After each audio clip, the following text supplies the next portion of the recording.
Bihar civil court peon exam को लेकर एक बहुत बड़ी अपडेट निकल कर आ रही है दोस्तों। इस वीडियो में मैं आपको बताने वाला हूं कि बिहार सिविल कोर्ट प्यून का एग्जाम आखिर कब तक हो जाएगा, आखिर वो कौन सी तारीख होगी जब आप इस एग्जाम के लिए एग्जाम सेंटर में बैठे होंगे। दोस्तों, अभी हाल ही में इससे रिलेटेड मैंने एक वीडियो भी अपलोड किया था जिसमें आपने अपने मन के बहुत सारे डाउट्स जो है मुझसे उस कमेंट बॉक्स में पूछे थे। मैंने कुछ लोगों का रिप्लाई किया और कुछ का नहीं कर पाया क्योंकि बहुत सारे आपके कमेंट्स उसमें भरे पड़े थे। लेकिन मैंने सभी के कमेंट्स को पढ़ा और उसको एनालाइज करके इस वीडियो में आप सभी का मैं जवाब दूंगा कि अधिकतर लोगों का तो यही सवाल था कि भैया बिहार सिविल कोर्ट प्यून का एग्जाम कब तक हो जाएगा। कुछ लोग अभी भी इस बात को पूछने में लगे हुए हैं कि भैया इसका सिलेबस क्या है, इसमें पूछा क्या जाता है। तो उनकी बात थी क्या करें कि मतलब जिन्हें ये भी नहीं पता कि इसका सिलेबस क्या है और क्या चीज़ है, वो भी अब एग्जाम डेट को लेकर जो है सवाल कर रहे हैं। लेकिन यहाँ पे बात उन जेन्युइन एस्पिरेंट्स की है, उस स्टूडेंट की है जो वाकई में बिहार सिविल कोर्ट के प्यून एग्जाम को लेकर काफ़ी सीरियस हैं, बहुत अच्छे से प्रिपरेशन कर रहे हैं और जो उनका सिलेबस है उसको उन्होंने काफ़ी अच्छे से कंप्लीट करके और बहुत सारा प्रैक्टिस भी कर लिया है और फिर डेली कम से कम PYQ और प्रैक्टिस सेट कर रहे हैं। हालांकि उसके बावजूद भी लोगों के बहुत सारे मेहनत करने के बाद भी बच्चों में यह अभी भी प्रश्न बना हुआ है, संदेह है। उनको लगता है कि ये एग्ज़ाम अभी नहीं हो पाएगा। लेकिन मैं आपको बता दूं कि अब ऐसा कोई मतलब समस्या या दिक्कत वाली बात नहीं है कि आपका एग्ज़ाम रुके। दोस्तों, बच्चों ने बहुत सारे अपनी तरफ से प्रयास किए हैं। जो बड़े बड़े एग्जाम सेंटर वाले हैं वो भी जो है आयोग के पास और फिर उसके बाद से कोर्ट के पास जो भी जहां तक जिसकी पहुंच थी वहां पहुंचकर उन्होंने अधिकारियों से रिक्वेस्ट किया कि इसका एग्जाम जल्द से जल्द कंडक्ट करा लिया जाए।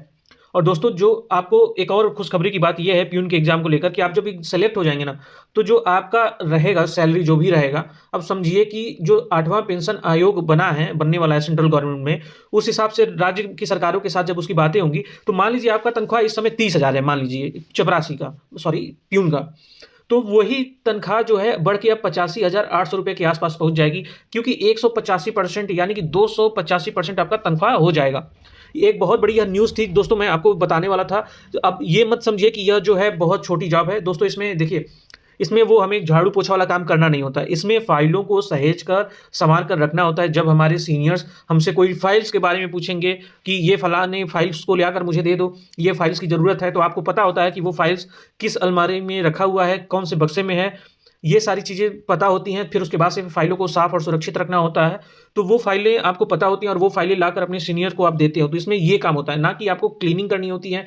ये सब काम स्वीपर आकर करते हैं, आपको ये काम नहीं करना होता है। आपको बस फाइलों को संरक्षित और सुरक्षित रखना होता है। तो दोस्तों, ये बहुत शानदार जॉब है। सोचिए, आपको सिर्फ 10th पास हैं, अगर आप मान लीजिए सिर्फ 10वीं पास हैं और फिर उसके बाद से आप इतनी अच्छी जॉब पा लेते हैं और आप बड़े से बड़े लोगों के बीच में बैठेंगे, उनके साथ बैठने के साथ आप भी जो है कहीं ना कहीं आपके मन में वकालत की पढ़ाई करना या फिर जज बनने का ख्वाब आपके अंदर भी आएगा। बहुत सारे बच्चे देखिएगा आप में से ही आगे चल के जज या और सब चीज़ों की प्रिपरेशन करेंगे, कुछ लोग बनेंगे भी।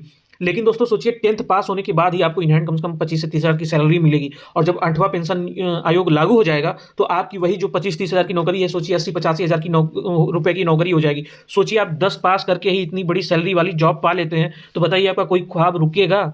चाहे आपकी परिवार की आर्थिक समस्याएं हो या फिर बहन का विवाह हो या फिर अपनी शिक्षा हो, किसी भी प्रकार से आप नहीं मतलब कोई भी आपके जीवन में समस्या नहीं रहने वाली है। अब जहां तक मेन मुद्दे पे बात कर लिया जाए कि आखिर आपका एग्जाम कब तक हो जाएगा, तो दोस्तों मैंने जो तारीख आपको बताया है कि 20 से लेकर 25 फरवरी के बाद जो है आपका एग्जाम का नोटिफिकेशन देखने को मिलेगा। मतलब ये देखने को मिलेगा कि हाँ भाई, आपका एग्जाम डेट जो है आ गया है और फिर उसके बाद से अब इतने तारीख को आपका एग्जाम करा लिया जाएगा। तो जो नोटिफिकेशन आता है एग्जाम को लेकर, तो उसके करीब आपको 20 से 25 दिन या कहीं कभी कभी एक हफ्ते बाद, सॉरी 1 महीने बाद उसका एग्जाम करा लिया जाता है, यानी कि कहीं ना कहीं मार्च तक है। तो ऐसे बच्चे जो बार बार मुझसे पूछ रहे थे कि भैया इसका सिलेबस क्या है, तो सिलेबस में बस इतना जान लो आप कि इसमें मैथ है जो कि 35 नंबर का पूछा जाता है, हिंदी है वो भी 35 नंबर का पूछा जाता है, और इंग्लिश है, इंग्लिश भी जो है आपका 20 नंबर के आसपास पूछा जाता है। इसको मैं क्लियर करके आपको बता दूंगा। सिलेबस के बारे में देखिए, मैं तो इसका प्रिपरेशन कर नहीं रहा, लेकिन अगर आप सिलेबस के बारे में मुझसे पूछें तो मैं पर्टिकुलर एक अलग से वीडियो बिहार सिविल कोर्ट के लिए लेकर आऊंगा। अगर आपके मन में किसी भी प्रकार का डाउट या संदेह है इस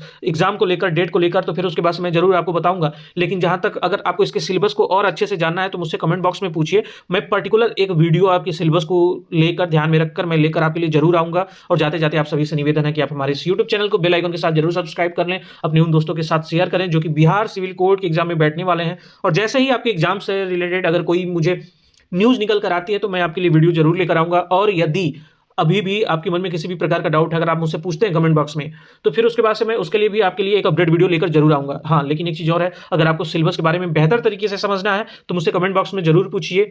मैं आपके लिए जो है वो एक पर्टिकुलर वीडियो ज़रूर लेकर आऊँगा और 2 से 3 दिनों के अंदर लाऊँगा और उसका नोटिफ़िकेशन आप तक पहुँचे, इसलिए आप हमारे इस यूट्यूब चैनल को बेल आइकन के साथ ज़रूर सब्सक्राइब करें।